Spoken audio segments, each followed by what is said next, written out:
तो हमको फिर अब ये और विकल्प पता लग गया कि पहले तो पता नहीं था, हम फिर मरे, सभी मर रहे हैं, मर गए भाई, ठीक है, जो होगा देखी जाएगी, कोई विकल्प नहीं था। अब विकल्प है कि यहां से जाने के बाद इस साधना को करके आप कभी भी प्राण त्याग दो, सीधे वहां जाओगे अपने मालिक के पास, और वहां जाने के बाद सुख है। यहां तो चाहे 100 वर्ष जी लो फिर भी सुख नहीं, लाख लाख वर्ष की आयु आपने प्राप्त कर ली और जीवन की इच्छा फिर भी समाप्त नहीं हुई।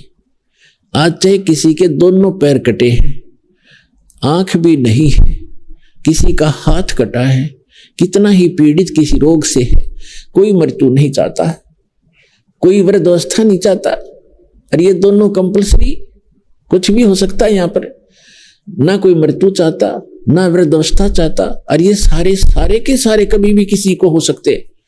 तो ऐसे लोक में और आप जी कितने निश्चिंत हुए बैठे हो।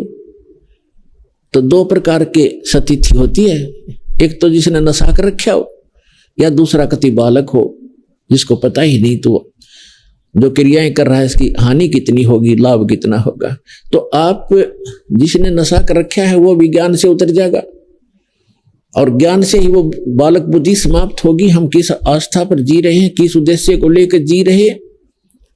कोठी बना लूं, कार बना लूं, बैंक बैलेंस बना दूं, 4 प्लाट खरीद लूं, कल मृत्यु हो जाए, प्लाट ने सिर में मार लेना, परसों कुत्ता बना फिरेगा वहीं धूम लगवा के। तो ये बातें परमात्मा कहते हैं याद रखने की है, ये बातें कहन सुन की नहीं, ये कर पाड़न की है।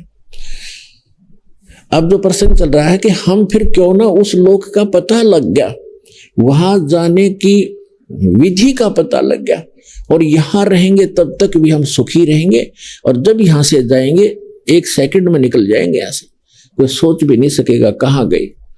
अन्यथा सत भक्ति नहीं करते उनको यम के दूत पकड़ कर ले जाते हैं, और कर्मानुसार फिर वो यही भटकता रहता है, कभी स्वर्ग कभी नरक, कभी 84 लाख योनियों में।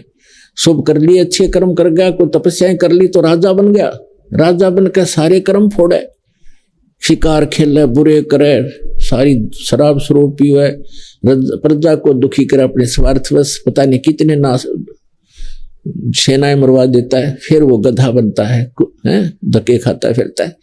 तो इस लोक के कोई भी सुख की आप इच्छा मत रखना।